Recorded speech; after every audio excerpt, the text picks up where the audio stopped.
بسم اللہ الرحمن الرحیم۔ میں پاکستان تحریک انصاف کے سارے ورکر اور سپورٹر سے مخاطب ہوں۔ آپ کو معلوم ہے کہ خان صاحب کی صحت ہم سب کے لیے ایک اولین ترجیح ہے۔ 3 اکتوبر کے بعد خان صاحب کے ساتھ نہ کسی وکیل، نہ فیملی ممبر اور نہ کسی پولیٹیکل لیڈر کی ملاقات ہوئی تھی۔ اس کی صحت کے بارے میں ہمیں بہت بڑا تشویش تھا، اس لیے پاکستان تحریک انصاف کی پولیٹیکل کمیٹی نے احتجاج 15 اکتوبر کو ڈی چوک پہ ایک کال دیا تھا۔ اس کے پیش نظر ہم نے ایک درخواست بھی گزاری تھی انٹیریئر منسٹر کو۔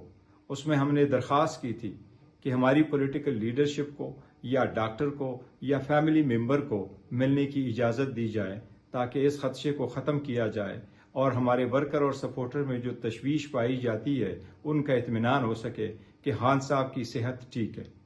اسی دوران آپ کو معلوم ہے کہ سی او کی کانفرنس بھی ہونے جا رہی ہے اور ہمارے الائنس نے بھی ہم سے درخواست کی تھی کہ آپ اس احتجاج کے کال کو مؤخر کریں۔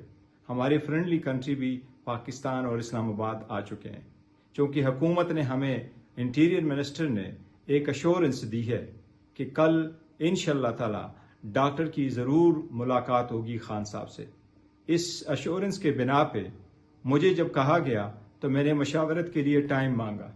اس سفر کو ہم نے پولیٹیکل کمیٹی اور ایپیکس کمیٹی پاکستان تحریک انصاف کے درمیان رکھا۔ پاکستان تحریک انصاف کی قیادت اور پولیٹیکل کمیٹی نے یونانیمسلی اس بات کو قبول کیا اور اس کے پیش نظر ہم کل کے احتجاج کو مؤخر کرتے ہیں۔